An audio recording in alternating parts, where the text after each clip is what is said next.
Hello everyone, and thank you for joining us today. My name is Nona Stabel and I will be your moderator today. On behalf of Everbridge, I would like to welcome you all to this webinar, A Unified Approach to Global Security Response. Before we start the webinar, I'm going to cover some housekeeping. You are all in the listen-only mode. If you would like to submit a question, you can do so at any time during the webinar by typing in the open text field in the question panel and send your question to all panelists. We try to cover as many questions as we can, but if we run out of time, we will follow up with you after the webinar. Links to the recording from today will be available within a few days and will be sent out to you by email. So now, I would like to introduce you to our speaker for today, Imad Moulin. Imad Moulin is our Chief Technology Officer for Everbridge. In his role, he is responsible for Everbridge market strategy, product roadmap, innovation, and research and development. So now, I would like to hand over to you, Imad, to start your presentation. Thank you.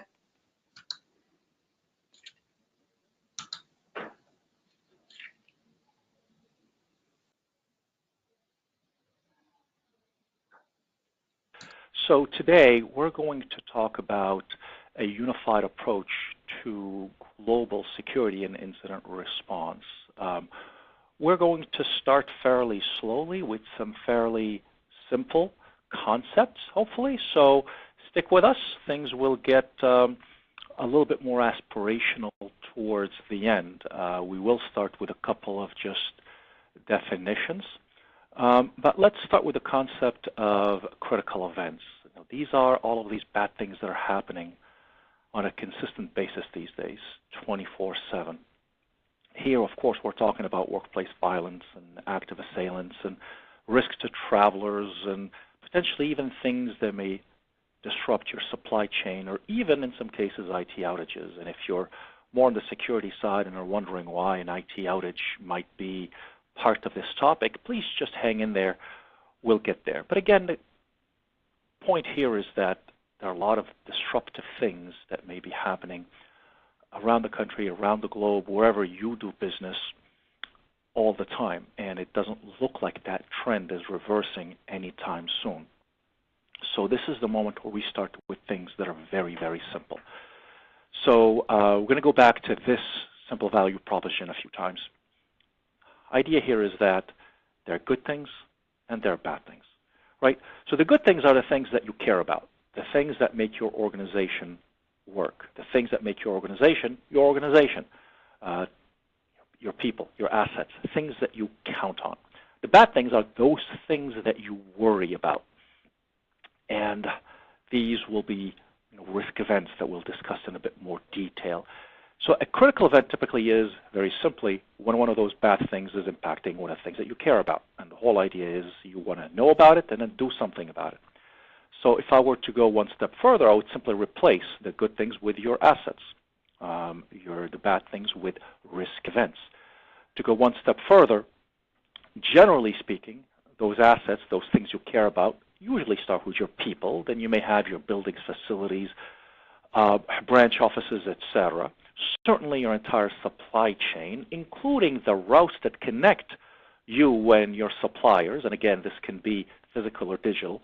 Certainly your IT systems, because a massive disruption in your IT systems can have as bad an impact as one that impacts your facilities physically. And of course, let's not forget your reputation, your brand. Having #MyCompanyTrend for the wrong reasons can be as disruptive to an organization as just about anything that may happen. So on the other side, on the bad things side, you have your risk events, which may be internal and external. And again, if those impact your assets, you've got a critical event. Now, what's interesting here is that even within those categories, on the right or on the left, things will change depending on context, depending on potentially your role, depending on your purview, the scope of your responsibilities. So if I'm dealing with physical security issues, all of a sudden I may want to view my people in various subcategories. Employees versus expats, expats versus travelers, travelers versus visitors, or visitors versus employees. Simply because what may be a critical event for a traveler may not be for an employee. A massive strike for transportation in some cases. In some countries around the world, that may happen every day, so local employees are used to it. For a traveler, that may be extremely disruptive, and they may not be able to accomplish what they want to. It may even be an impact to their safety.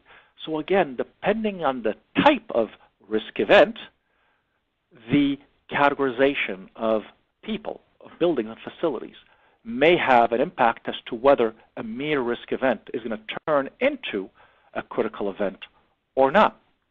Similarly, if I switch categories completely, a massive IT failure, for example, I'm no longer categorizing people as travelers or employees. The subcategories may be things like internal users versus consumers versus power users or admins. My risk events may be internal, such as a change management issue or a data center outage, or external, like a third-party provider outage or a DDoS attack, etc. So again, we're still dealing with some of the basic definitions here. The issue, of course, is that in most organizations, you may have well-defined processes, or you may not. You could have processes that are either non-existent, completely disjointed, certainly somewhere in between. So think about it this way. If something bad were to happen, are you able to very quickly, number one, just know about it? Trust that information, no matter where it's coming from. Understand very clearly whether it impacts you at all or not. Do you care about that bad thing happening? Or was it a swing and a miss? And if so, what's the scope or the impact? At that point in time, do you know what your risk is? Do you know what the impact is? Do you know what you need to do about it in order to go back to business as usual? Do you know who needs to be involved?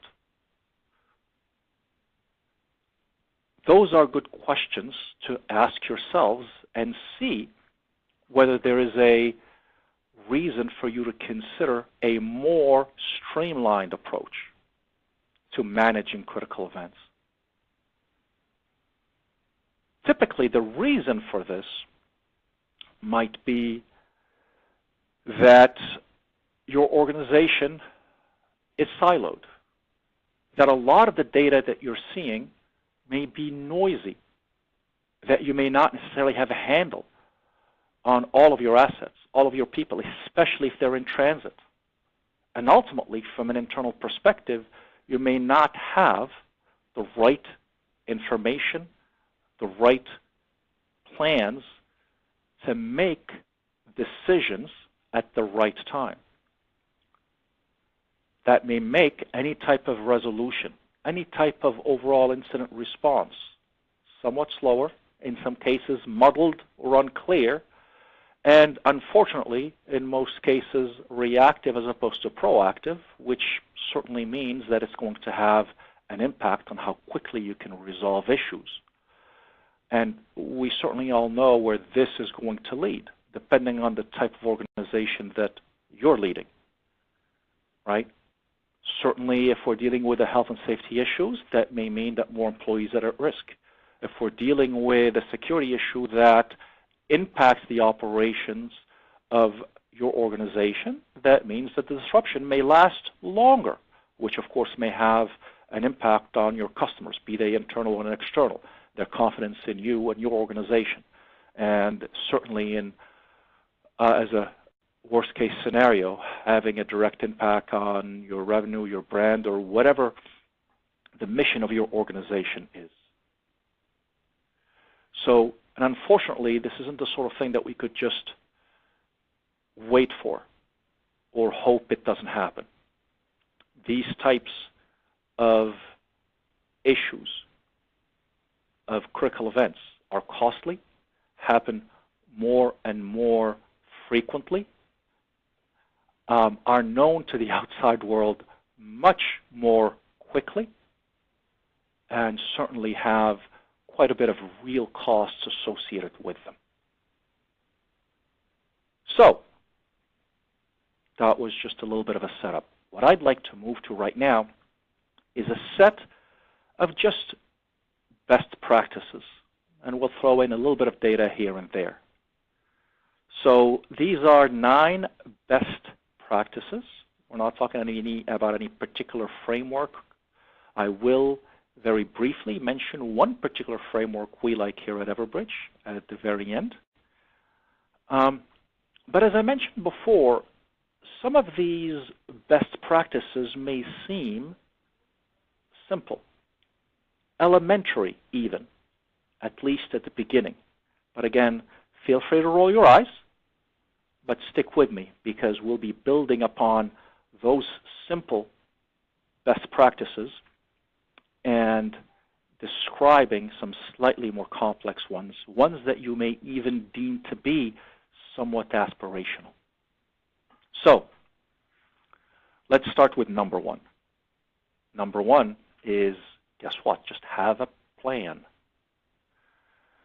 Yep, it seems elementary, but in some of our surveys, it does turn out that some of you do not have a plan, or will only create a plan once you've experienced some type of disruption or critical event. So for those of you who don't know where to start, we say, again, basic stuff, cover the basics. What are the types of things that you may encounter? And then categorize them by type. What type of an issue is this? What type of plan is this? Business continuity, crisis management. Are these routine emergencies versus crisis emergencies? Routine emergencies being those that you can somewhat predict will happen and have a well-known response for them. Crisis emergencies are those that are past that. Either you don't have a proper response or haven't necessarily figured out a plan for them, so you need a plan for those types, right? And again, in many cases, whether you're dealing with a natural disaster or a man-made issue or technology failure, the types of people, tasks, steps that you will need to undertake in your plan will be different. And again, same with the scope of the issues that you may encounter. One that is contained will require a different type of plan versus one that is completely widespread. So, speaking of data, we commissioned back in July of 2018 an independent research by Forrester that really was meant to evaluate the state of global security response, looking at everything from what have you seen as security professionals, and by the way, the respondents were all security executives at mostly large companies and mostly VPs and above. So lots of questions that we asked, including trying to understand how optimized, operationalized companies' approach was to managing critical events. So, by the way, we've included a copy of the entire study and its results in a PDF that you should be able to download straight from the app here. But I'm going to just share with you a couple of interesting pieces, certainly from the survey piece. We asked, on the left-hand side, from which of the following types of critical events has your company suffered in the past 24 months? First one is, of course, a no-brainer. You know, natural disasters, extreme weather. Right? We're seeing this all the time. 33%. Honestly, I was surprised. I thought it would be a little higher. And then you see everything else.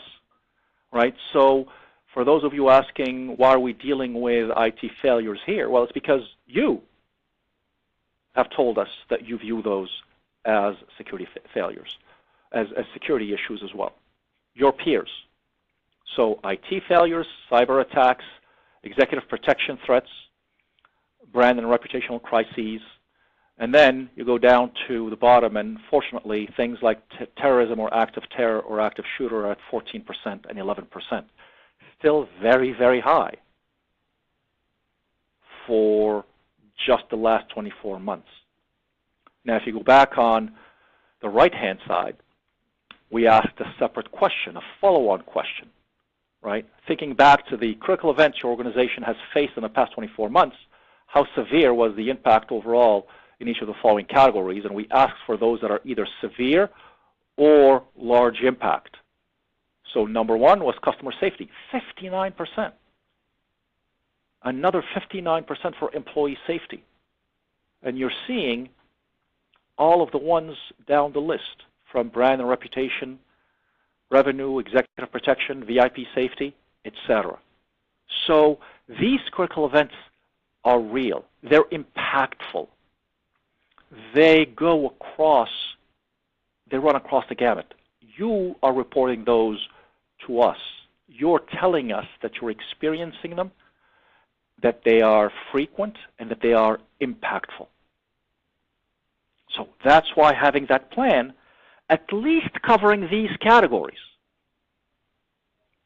should be a good first step. Now,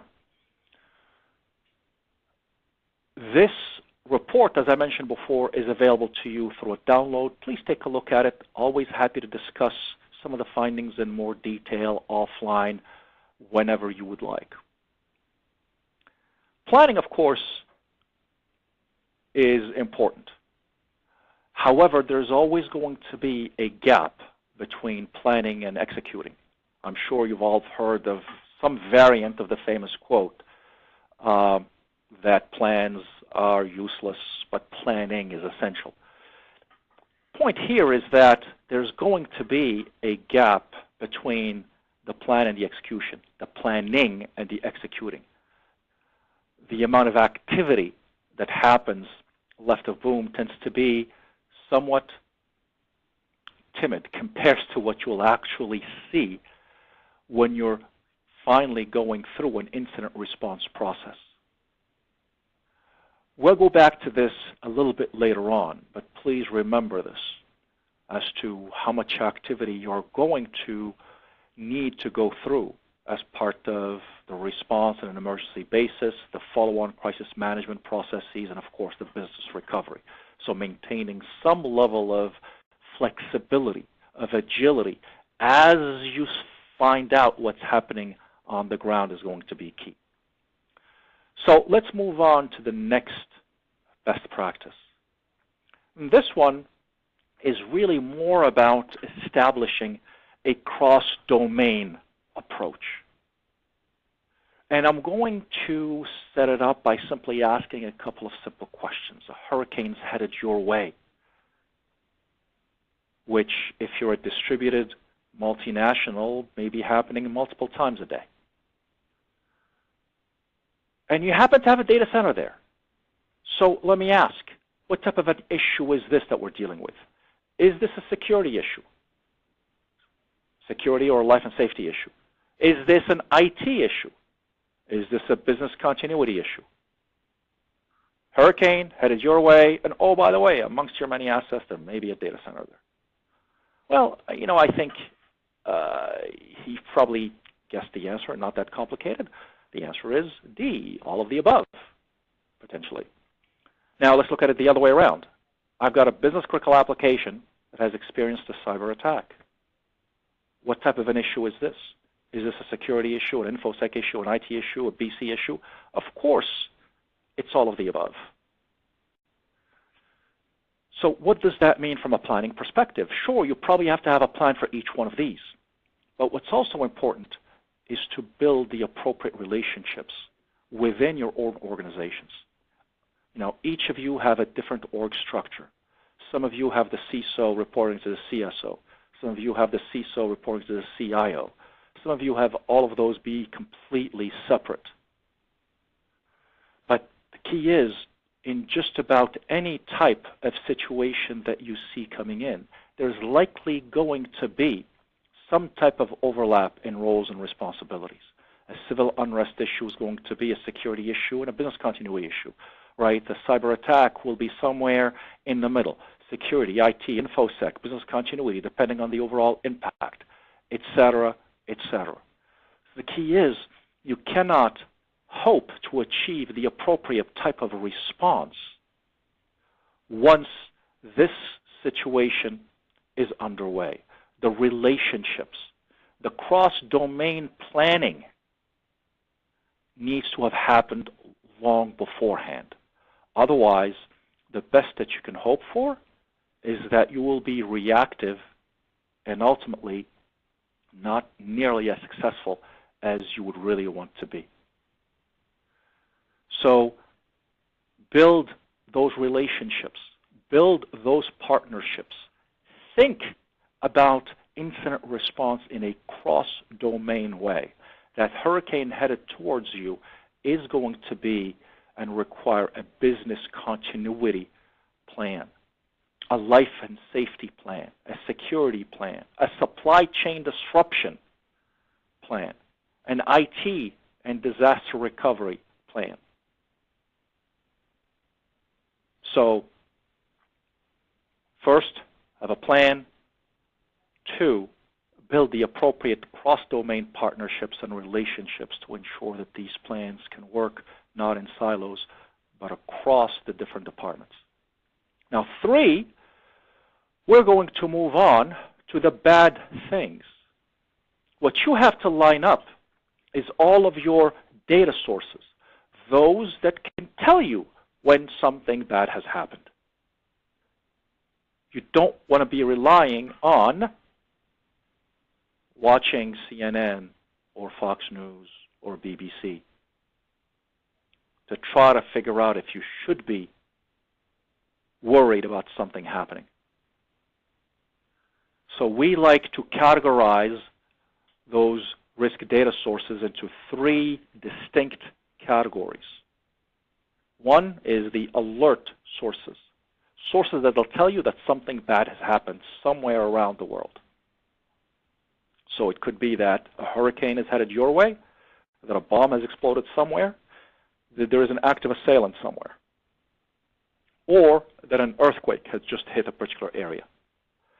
The second category is what we call context feeds or sources.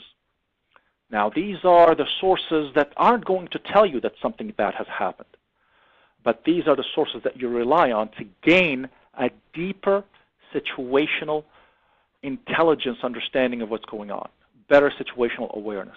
For example, there's an evacuation being called for somewhere in Florida. Okay, what is the impact of that evacuation on traffic on your near your facilities? Can you overlay a traffic map right then and there? Can you, as a matter of fact, get visibility as to what's going on by popping up some traffic cameras? So that's that additional context that may help you determine as to whether you need to do something different from what that pre-planned plan calls for. Because again, you're likely not going to follow that plan to a T. And then that third category of data sources is going to be your reference. Those are the additional piece of information that you want at your fingertips as you're making different decisions for how to respond to a particular incident. It could be anything from the power grid to local police stations, hospitals, gas stations, etc. The ability to have all this information at your fingertips is going to be key. Now, we talked about the bad things. Let's go back to the good things.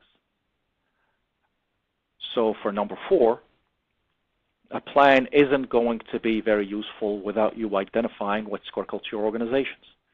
So your critical assets and your critical functions, right?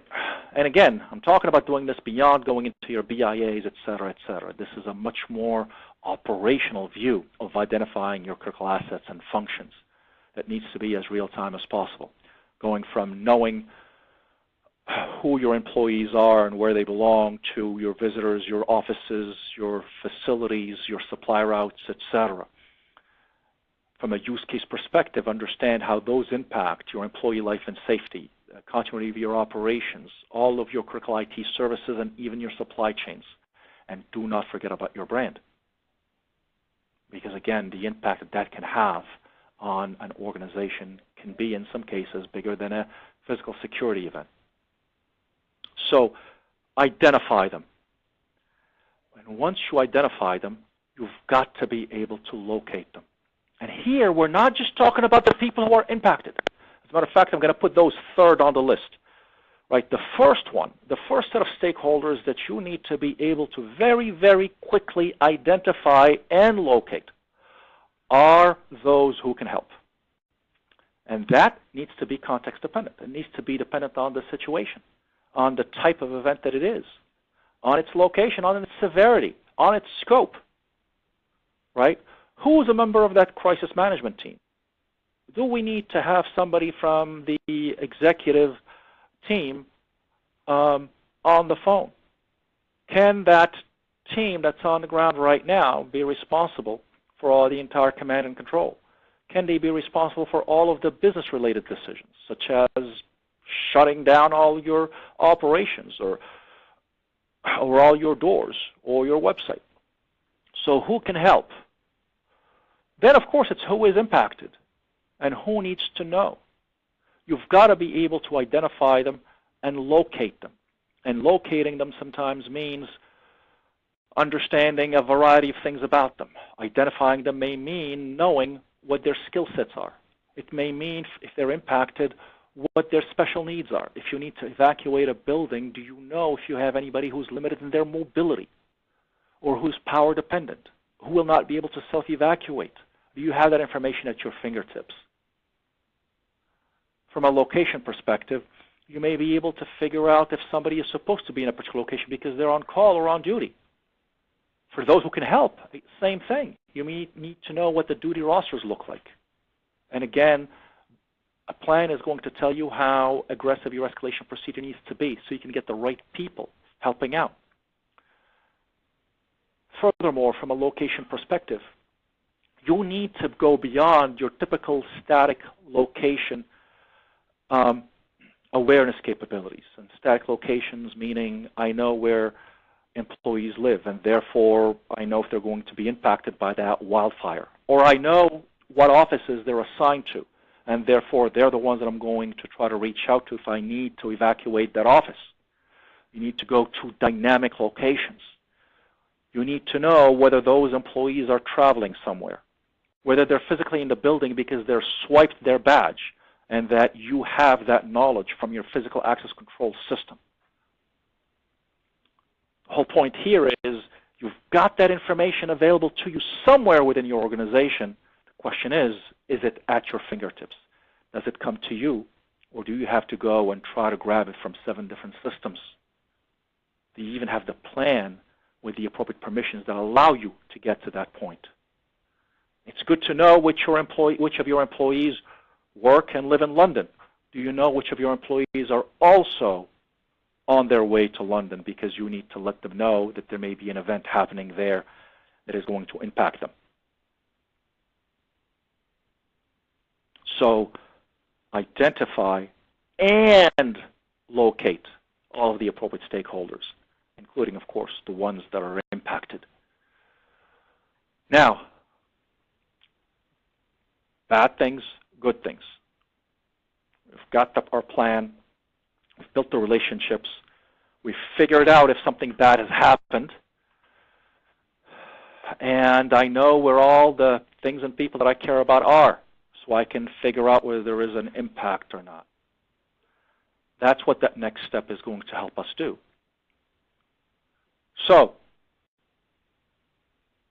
can we quantify and prioritize that risk, especially if it's happening simultaneously across multiple locations around the globe?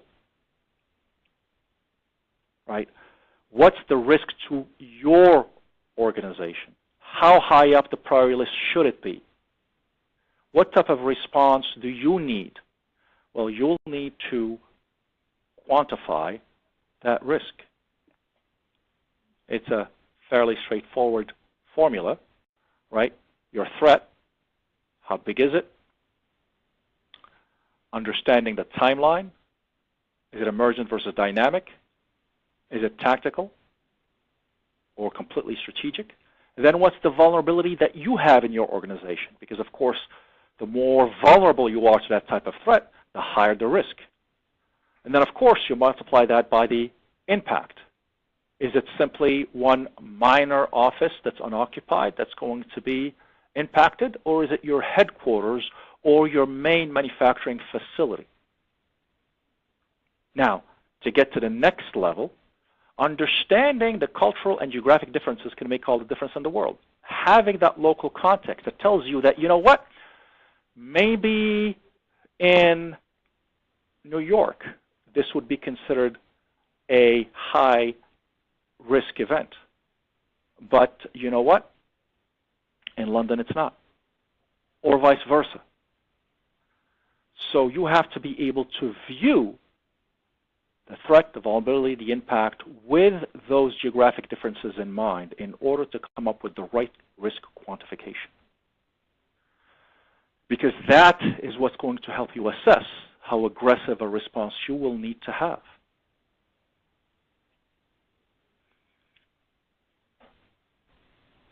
An example is one that I've used before, that massive disruption in public transport. In some cases, it could slow you down or grind your operations to a halt. In other places around the world where people are more used to that and know how to work around that system and those bottlenecks, people will find a way. They've always done so. So your impact is going to be somewhat smaller.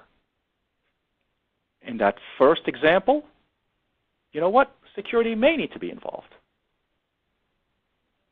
In that latter example, no, not your problem.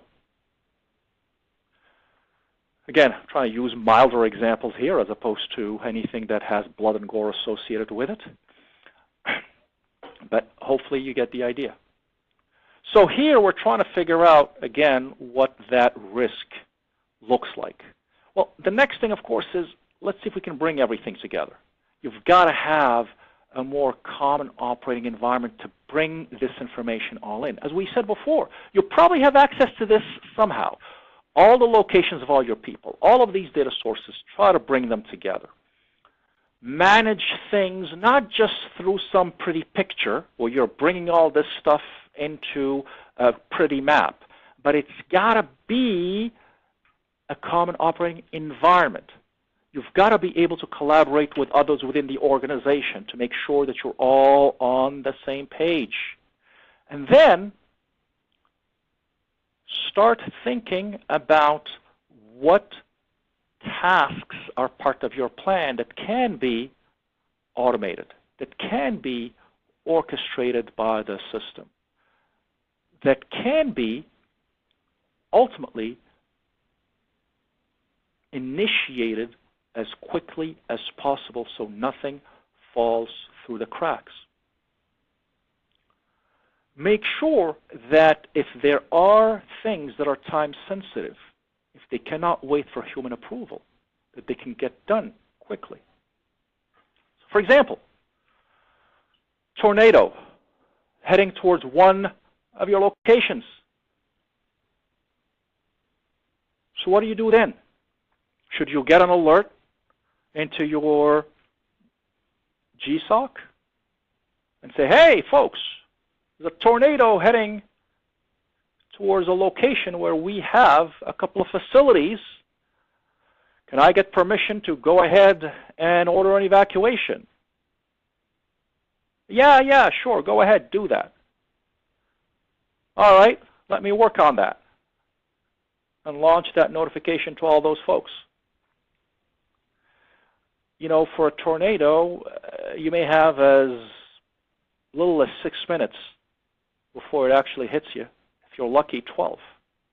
In those situations, it may be worth taking the risk to say that's a type of initiation that you can afford to let the system simply take over and do it, and let you know that it's doing it. Because every second can mean a difference between life and death. In other cases, what an automation would do for you is simply let you know what's going on and have you then take over. But the sooner you know, the sooner a plan can be put in motion, the faster you can go back to business as usual. The faster you can resolve the situation. And a common operating environment would let you ensure that information that's coming in from your risk event feeds, information that's needed so that the right plan can be executed, information that can go out to the appropriate stakeholders, is all consistent. Nothing falls through the cracks. It can also show us, for example, that, hey, there's a workflow that I will need to trigger, that triggers 3 different workflows. I will need to ultimately notify my crisis management team. As a matter of fact, I may need to formulate who the members of my CMT are based on the nature of the situation, based on the location, based on the time of day, and then activate the bridge for them to all get on. I'll need to send out an all-employee accountability message and get back ultimately the list of potentially impacted employees, and then follow up with a next set of instructions for those that do happen to be in an impacted area and happen to be impacted. You know, at that point in time, I may have a plan that will tell me whether I should wake up some of the executives, and if so, whom, and at what point does it get severe enough so that it is okay. As a matter of fact, it is required to wake up the CEO at 2 a.m. on a Sunday morning and then send the appropriate sit rep. All of that becomes far more stressful to do if you have to make these types of decisions in the midst of a crisis. Far less so if, number one, you've planned for them, and number two, even better, you've at least templatized or even better automated some of these capabilities so that even the individual tasks that a plan ultimately needs to have will be tracked by the system so nothing falls through the cracks. And then, last but not least, we're going to talk about looking back and analyzing the performance. So this is our really last best practice in this case. But let me walk you back through the framework that I had mentioned. And the framework is simple enough, right? Once you have the plan in place, once you've built the relationships and therefore can execute on them, during any type of incident life cycle, you've left with really 4 individual steps or categories, right? The ability to first and foremost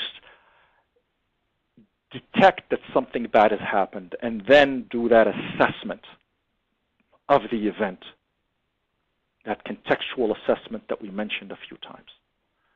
2, you will then need to identify and locate the appropriate stakeholders, especially those who are impacted, so that you can figure out what your true impact is, what your true risk quantification looks like. Do you care that that bad thing happened or not? Is it going to disrupt your organization? Do you have people who are impacted? And then it's time to act.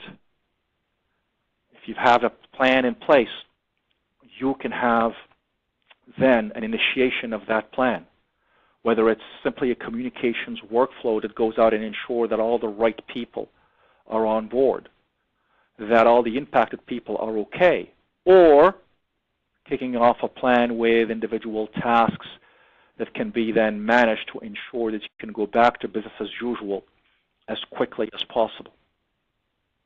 But then what we haven't talked about is that last step, the analysis step. It can start with something as simple as the after action report. Knowing and looking back without pointing fingers, this is not a finger pointing exercise, as to exactly how we did. because that's the only way we can learn and become better at it. But if you were to then do this on a programmatic basis, you may be able to close that loop and leverage information from past incidents as part of that very initial step to understand how to mitigate that impact, lessen it, maybe even eliminate it, by knowing what you did well and what you didn't, right? Which teams were better at responding to what types of events? Which tasks that were part of the plan were actually effective and which slowed us down? Which tasks weren't part of the plan and the crisis management team decided to add them on an ad hoc basis and they actually made a difference? Those 3 times that you added them versus the 7 times that we saw a similar incident and you didn't add them. That closing of the loop can help you learn from what you did well and what you didn't do so well before, and making sure that that knowledge doesn't get lost, and that as part of that initial assessment, you're taking back with you those learnings, that capability, and making things better.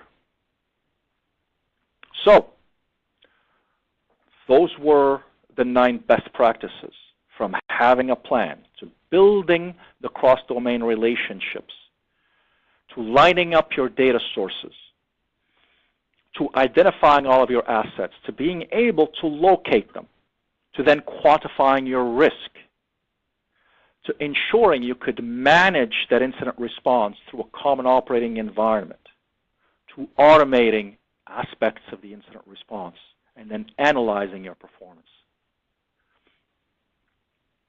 9 best practices, from the incredibly simple to the slightly more aspirational. To sum up, if you were to look at just the incident response framework, this is a slightly more summarized version of what the Assess, Locate, Act, and Analyze framework will do. And the point here is to see if there is a way to reduce the number of critical event response systems that most organizations have into fewer, or just one.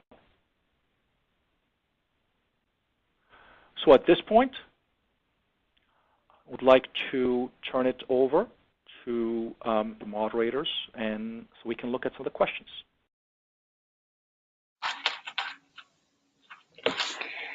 Thanks for the clear presentation, Imad. So let's go to any questions. My colleague Meg will answer your questions today. Let's see. The first question we have is, where do we get our threat intelligence data? Hey, Nona. So in terms of intelligence data, the Everbridge Suite and Visual Command Center, Everbridge actually sources threat data from a variety of sources, such as known sources such as Anvil and NC4. Also, Everbridge is developing their own sources of threat intelligence data through our very own Global Intelligence Operations Center. So if you're interested in learning more about some of these different data sources, please use the follow-up questions when you exit the webinar, and we can certainly get in touch with you. Great, thanks for your answer, Meg. The second question we have is, how do you get your employees to opt in the safety and security programs like this?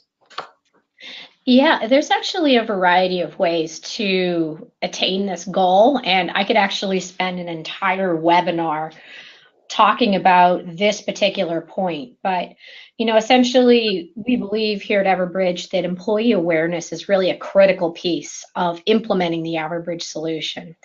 So when you're going through the onboarding and implementation process and potentially engaging with our professional services team, we help you out with documentation. We provide all of the best practices around making your employees aware of such programs.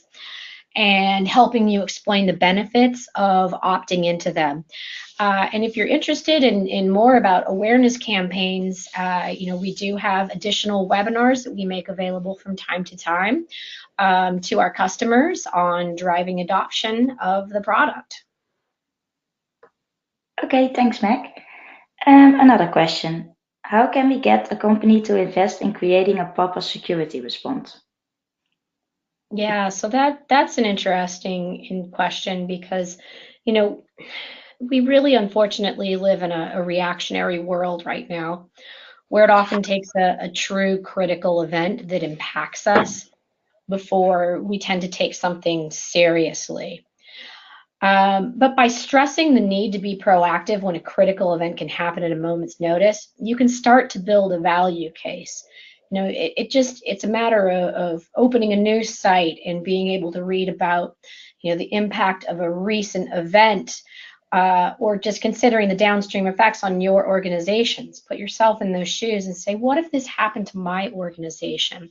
What would the ramifications be if we lost a location, if we lost a critical supplier, or if we had an issue with our employee safety? You can very easily establish a monetary amount that goes with that to help build a case to invest in a proper security response. We have a number of case studies available on our website that can help you build these business cases. And we are also happy to assist with arranging any reference call with our current clients who may have gone through similar situations as your own organization. So again, you would just need to reach out to us through the comments in the webinar, and we'd be happy to arrange something like that for you. Thanks, Meg, for the great response. The final question we discuss now is how do you stay within the GDPR requirements? Yeah, I mean, this one's pretty straightforward. I mean, it's required. It's just an absolute requirement to do business in Europe. So, the Everbridge platform, it's 100% GDPR compliant today. I mean, at all times, our clients maintain ownership of the data that's provided to our platform in terms of the type of data, as well as whether it remains on the platform or not. So if you wanted to learn more about that, I would encourage you to visit our legal privacy and security page on our website, where we have a lot of documentation available regarding GDPR and other similar regulations. Okay, thanks, Meg, for answering the questions. So now we are at the end of our time. If you have not answered your question, we will follow up with you after the webinar. Emil, thank you for the very insightful content, and Meg for answering the questions. And thank you all for joining us today. If you need any further information, you can find us on everbridge.com. Thanks everyone, and have a good day.